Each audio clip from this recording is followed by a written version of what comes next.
Dawn arrives quietly over London, but it does not bring life with it. The light creeps over rooftops and stone chimneys, spilling into streets that no longer answer. No merchants shout from their stalls. No horses stamp impatiently at their reins. No doors swing open to welcome the day. The city wakes, but it does not rise. It only breathes slowly, uncertainly, like a wounded giant unsure whether it wishes to stand again. Inside a grand house near the heart of the city, a single man opens his eyes beneath a canopy of imported silk. The bed is wide enough for 3, the room large enough for 10, yet he wakes alone. The walls are lined with carved oak, the fireplace filled with cold ash untouched for days. This house was built for a bustling household, servants, cooks, clerks, visiting merchants. Voices once echoed here from morning until night. Now the silence is so complete that the sound of his own breathing feels intrusive, like a stranger trespassing in an abandoned cathedral. He rises slowly, not from laziness but from habit. There is no one waiting below, no breakfast prepared, no footsteps rushing to attend him. In kitchens designed to feed banquets, a single loaf of bread sits hardened on a table. Pots hang untouched, polished weeks ago by hands that will never return.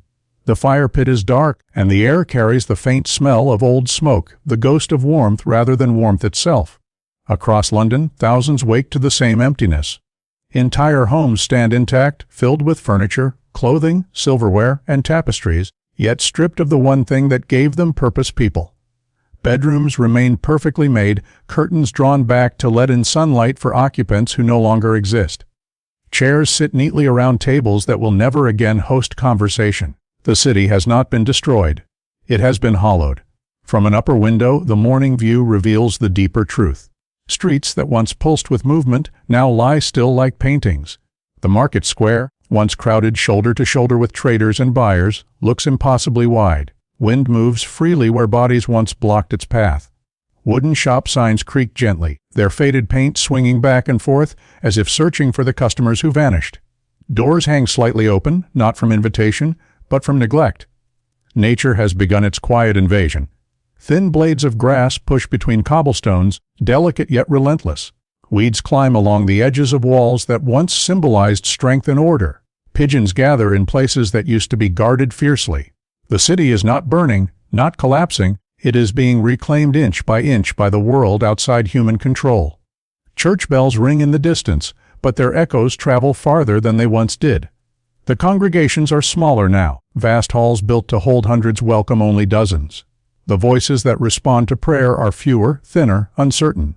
Faith remains, but it carries a different tone, less celebration, more pleading. People no longer pray for prosperity or victory. They pray for normalcy. They pray for tomorrow to resemble yesterday. They pray for explanations that never arrive. The wealthy, who once measured success by the number of servants under their roof, now measure survival by solitude. Rooms that symbolize status now mock their owners with emptiness. A mansion without voices is merely a shell. Rich fabrics cannot warm a silent corridor. Gold cannot replace the laughter that once filled banquet halls. Wealth remains visible, but its meaning has shifted. Luxury without life feels like decoration placed upon a grave. And yet, beyond the physical silence lies something deeper, a psychological stillness. Survivors move cautiously, as though loud sounds might awaken the nightmare again. Neighbors avoid prolonged eye contact. Conversations are brief, polite, and filled with pauses. Every cough heard across a street draws uneasy glances. Every fever whispered about spreads faster than fire ever could. People no longer fear poverty or war. They fear breath itself. Children who once played freely now walk beside their parents with unusual obedience. Games have been replaced with watchfulness. Laughter feels rare, almost inappropriate. The streets are safer than they have ever been from crime or conflict, yet they feel more dangerous than ever before. The enemy is invisible, and memory insists it could return at any moment. Time itself seems altered. Without crowds and commerce, hours stretch longer. Days pass without clear markers. The rhythm of life, markets opening, workshops clanging, festivals gathering, has been broken. The city exists, but its heartbeat is irregular, hesitant. Survivors do not yet know whether they live in recovery or in the calm before another storm. As the sun climbs higher, light fills every corner London has left. It reveals beauty and decay in equal measure. Polished silver gleams beside dusty shelves. Colorful banners hang above deserted streets. Grand architecture stands proud over empty pathways. The plague did not level buildings or burn homes. It erased the people who animated them. The structures remain like stage sets after the actors have disappeared mid-performance. By midday, the city looks almost peaceful, deceptively so. Birds circle above rooftops, and gentle breezes carry the scent of summer through open windows. To an outsider, it might appear tranquil, even prosperous, but those who walk its lanes know better. This peace is not comfort. It is aftermath. It is the silence that follows thunder, the stillness that follows a scream. And while London stands suspended between past and future, beyond its stone walls another reality is unfolding. In distant fields and quiet villages, the balance of power itself is beginning to shift. The emptiness inside the city is only the first sign. Outside, in the golden stretches of farmland where wheat bends under the sun, a different kind of awakening is taking place, one that will not merely change London's streets, but the very order of the world itself. Beyond London's stone walls, where the air smells of soil rather than smoke, the countryside tells a different story. The fields are not silent, they are overflowing.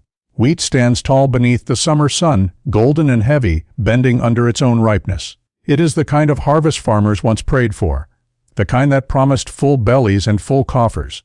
And yet, across England, this perfect harvest begins to rot where it grows. The problem is not weather. The skies are clear. The rains came on time. The soil is rich. The problem is hands. There are not enough of them. Along the edges of these endless fields, laborers sit in small clusters beneath the shade of trees. Their tools rest beside them untouched. Scythes glint in the sunlight, blades sharp and ready, yet motionless. These are the same workers who only a year ago would have labored from dawn until dusk without question. Now they wait, not in rebellion, not in anger, but in negotiation. Before the sickness swept through the land, a day's labor earned a man just enough to survive.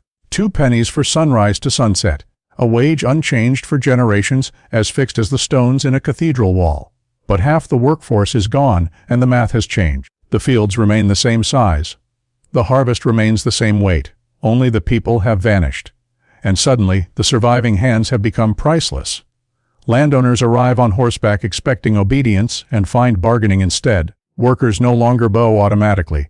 They stand, meet their employer's gaze, and name a price. 6 pennies, 8, sometimes 10. Numbers that once sounded impossible now echo across fields with growing confidence. The landowner who refuses watches his crops spoil. The one who agrees survives, but at a cost that gnaws at his pride more than his purse. This is not rebellion with banners or swords. It is quieter, more powerful. It is arithmetic. Supply has shrunk. Demand has not. For the first time in living memory, the worker holds leverage. Across the countryside, the same scene repeats like a pattern stitched into fabric. Half-built barns remain skeletons against the horizon. Mills stand idle beside rivers that continue to flow without purpose. Warehouses echo with emptiness.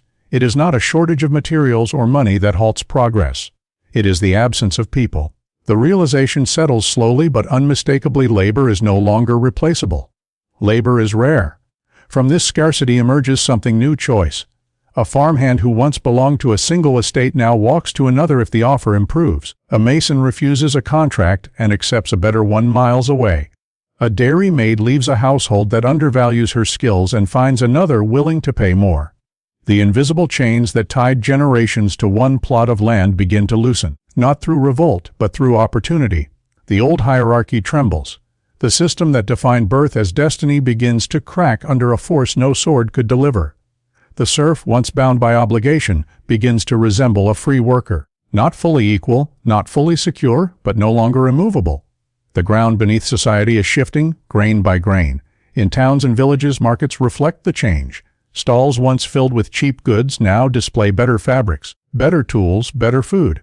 Coins change hands more frequently. Bargains are struck with confidence rather than desperation. The language of survival slowly transforms into the language of improvement. People who once counted pennies now consider choices. But this new balance unsettles those who built their power upon certainty. Authority, long unquestioned, begins to sound uncertain even to itself. In city squares and village centers, official messengers unroll scrolls stamped with royal seals. Their voices rise above gathered crowds, announcing new laws designed to restore the past. Wages must return to former levels. Workers must accept employment when offered. Charity to the able-bodied poor is forbidden. Order, they declare, must be preserved. The words echo with authority, but the reaction is muted. Listeners nod politely, some out of habit, others out of courtesy. Yet when the messenger steps down, life resumes unchanged. The scrolls carry weight in ink, not in reality. A decree cannot summon the dead back to the fields. It cannot multiply hands where none exist. Law collides with mathematics, and mathematics does not yield. In taverns and gathering houses, a different atmosphere grows. Tables fill earlier and remain crowded later. The conversations are louder now, edged with a confidence unfamiliar to those who speak it. Workers who once whispered complaints now discuss opportunities. Tankards are raised not in defiance, but in disbelief. They have coins to spend. They have options to consider. The impossible has become ordinary. Clothing begins to change as well. Fabrics once reserved for the wealthy appear on the shoulders of common men and women. Colors brighten. Details emerge. What was once a uniform of dull necessity becomes a display of personal choice. The lines that separated classes visually begin to blur, thread by thread. Not everyone approves, but disapproval alone no longer holds the same power. Yet beneath this rising confidence runs a current of unease. Everyone senses the transformation, but no one fully understands its destination. The workers feel empowered but cautious. The landowners feel threatened but determined. Both sides recognize that the old world is fading, yet neither knows what the new one demands in return. As afternoon light stretches across fields and market squares alike, England appears productive, even prosperous. Crops are harvested, slowly but steadily. Coins circulate. Voices rise with energy rather than fear.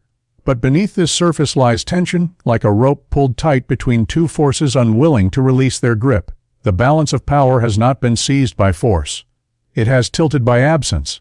And as evening approaches, the realization grows clearer with every passing hour: this is not a temporary disturbance. It is a transformation. The world that existed before the Great Sickness is not returning unchanged. Something fundamental has shifted, and every negotiation, every purchase, every raised wage is another step away from the past. The sun begins to lower, casting long shadows across both city streets and rural fields. In those shadows stands a question that no law or decree can answer. If the foundations of society can move once, they can move again.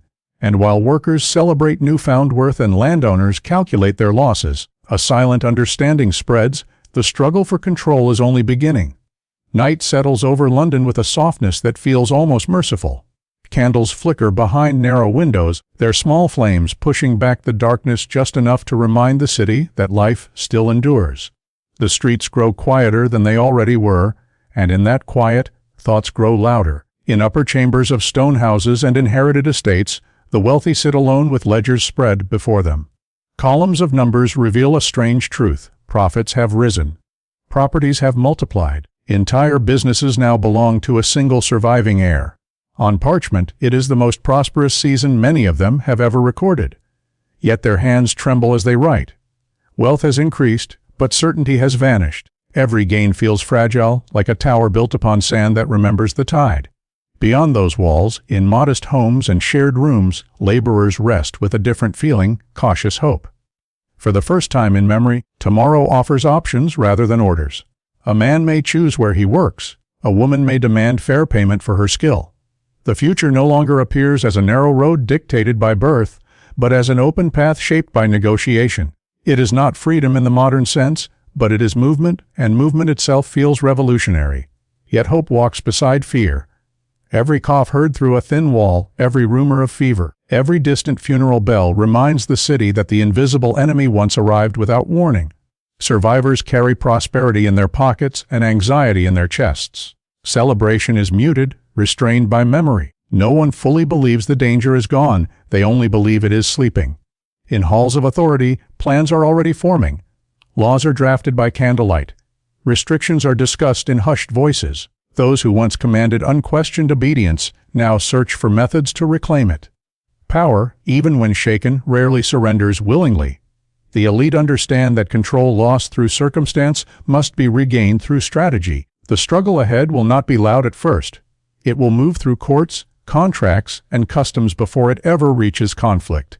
And so the city exists in a fragile balance. Workers possess leverage they never imagined. Nobles possess influence they refuse to release. Between them stands a society redefining itself without fully realizing it. No grand speeches announce this transformation. No banners declare a new era. Change arrives quietly, disguised as daily decisions, a wage agreed upon, a law ignored, a garment worn without permission. Above London, the night sky remains unchanged. The same stars shine over empty mansions and crowded taverns alike, indifferent to human systems and human fears. Generations once believed their order eternal, as fixed as those distant lights. Now it becomes clear that hierarchies, like cities, can be altered not only by war or rebellion, but by forces too small to see and too vast to resist. By midnight, candles are extinguished one by one. Prayers are whispered in both grand chambers and humble rooms, not for riches, not for victory, but for understanding. People long for the world to make sense again, for certainty to return, for the invisible lines that once defined every life to redraw themselves. But deep within the silence lies an unspoken awareness: the world has shifted, and it will not shift back.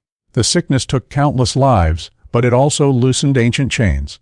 In the half-empty streets and ripening fields of 1350, a new reality has begun to take shape, one built less on birth and more on bargaining, less on tradition and more on necessity. No proclamation marks its arrival. No celebration announces its birth. It simply unfolds, day by day, decision by decision. And as London sleeps beneath a sky that looks the same as it always has, the truth settles gently but firmly over the city. The day after survival is not a return to the past. It is the first step into a future no one planned, but everyone must now learn to live inside.